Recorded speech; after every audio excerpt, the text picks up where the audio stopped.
آپ نے اپنے ایک پروگرام میں کہا تھا کہ کلام الہی کا مصدر ارتقائی عمل سے خالی ہے، حالانکہ نبی کریم صلی اللہ علیہ وسلم نے شام اور بحرین کے سفر کیے اور وہاں پر دیگر مذاہب کے علماء سے سیکھا اور پھر کئی برس غار حرا میں غور و فکر فرماتے رہے، تو کیا یہ شخصیت کا ارتقائی عمل نہیں ہے؟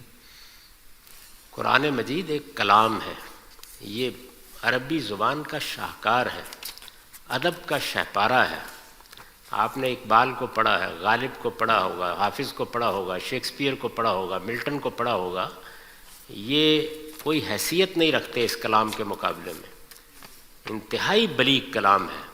جو بات میں نے وہاں سمجھانے کی کوشش کی ہے اور جو خود قرآن نے کہی ہے، رسول اللہ کی زبان سے کہلوائی ہے کہ فقط لبثت فیکم عمرا، میں نے تمہارے درمیان 40 سال گزارے ہیں، ایک عمر گزاری ہے، مجھے بتاؤ کبھی اس کلام کے کوئی آثار میرے ہاں نظر آئے؟ یہ ہے وہ بات جو بتائی گئی ہے۔ باقی جو چیزیں آپ نے بیان کی ہیں، کس بحیرہ سے کون سا آپ نے علم حاصل کیا تھا، ذرا بتا سکتے ہیں کہ اس کے ماخذ کیا ہیں؟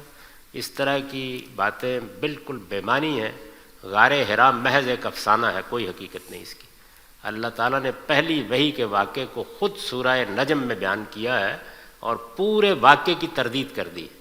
یہ واقعہ کہتا ہے کہ حضور پریشان ہو گئے، گھر تشریف لائے، زملونی زملونی کہا، سیدہ خدیجہ آپ کو ورقہ بن نوفل کے پاس لے گئی۔ قرآن کہتا ہے جس وقت پہلی وحی ہوئی، نہ پیغمبر کے اندر کوئی تردد پیدا ہوا، نہ کوئی اضطراب پیدا ہوا، ما کذب الفؤاد ما رأى، ادنا درجے میں دل میں بھی کوئی کھٹک پیدا نہیں ہوئی، اور آپ نے پہلی وحی کو عکس کیا۔ پھر دوسری بیان کرتا ہے وَلَقَدْ رَآهُ نَزْلَةً أُخْرَىٰ، تو یہ محض افسانہ ہے، کوئی حقیقت نہیں۔ کبھی تحقیق کریں اس کی۔ جس ہستی کا یہ واقعہ بیان کیا جاتا ہے وہ محمد الرسول اللہ ہے۔ آپ کی زندگی کا سب سے بڑا واقعہ یہ آپ نے کبھی بیان نہیں کیا، پورا ذخیرہ خالی ہے حدیث کا اس سے۔ رسول اللہ نے یہ غار حرا کا نام بھی کبھی نہیں لیا، کبھی یہ واقعہ بیان نہیں کیا۔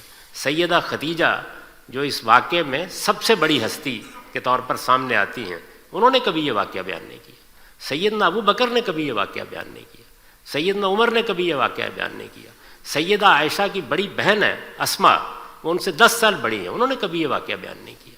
یہ تو بہت بعد کا افسانہ ہے جو صوفیوں کے زیر اثر بنا اور اتنا مقبول ہو گیا ہے کہ اب یہ بتانا مشکل ہے۔ تو گھر میں جا کے اور ذرا کبھی موقع میسر ہو سکے تو میری تفسیر میں سورہ نجم کا ترجمہ پڑھیے۔ پہلی اور دوسری وحی کو خود قرآن نے بیان کیا ہے، کس شان سے آئی ہے، کس طرح آئی ہے، جبریل کس طرح پورے افق پر چھائے ہوئے تھے، اور اس میں رسول اللہ کی حالت بیان کی ہے کہ آنکھ جھپکی نہیں ہے، آپ کو کوئی تردد لاحق نہیں ہوا، کوئی اضطراب آپ کے اندر پیدا نہیں ہوا، اور جو کچھ آپ کو وحی کیا گیا ہے دل میں بھی کوئی خیال پیدا نہیں ہوا۔ کون سا ورقہ بن نوفل ہے جس کے پاس آپ گئے تھے؟ یہ قرآن کے بالکل خلاف ہے افسانہ۔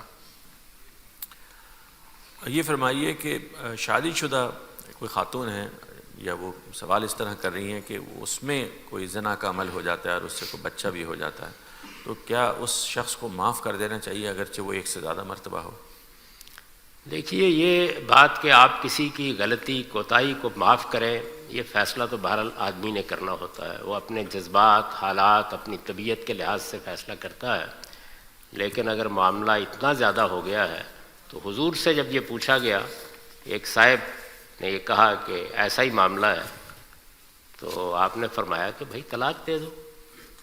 اس نے کہا کہ میں تو اس کے عشق میں مبتلا ہوں، تو فرمایا کہ پھر میں کیا کر سکتا ہوں؟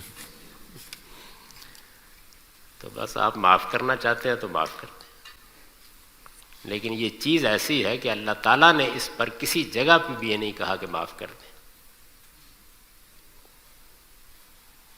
بلکہ یہ واحد معاملہ ہے کہ ہر جگہ اس کی بنیاد پر حقوق ختم ہو جاتے ہیں۔ مثال کے طور پر دیکھیے، قرآن مجید کہتا ہے کہ اگر تم طلاق دیتے ہو تو تم نے اگر ڈھیروں مال دے دیا ہے اپنی بیوی کو، ایک پیسہ واپس نہیں لے سکتے، حلال نہیں ہے تمہارے لیے، لیکن اگر اس نے کھلی بدکاری کا ارتکاب کیا تو پھر تمہیں حق ہے، حقوق ختم ہو جاتے ہیں اس کے نتیجے میں۔ اسلامی عصبیت اور نسلی تفاخر کے خلاف ہے، اور پھر سیدوں اور اہل سادات کی کیا حقیقت ہے؟ کوئی حقیقت نہیں، نہ دینی لحاظ سے، نہ اخلاقی لحاظ سے، نہ سیاسی اعتبار سے کوئی حیثیت نہیں، اور تاریخی اعتبار سے بھی نہیں، کسی لحاظ سے بھی۔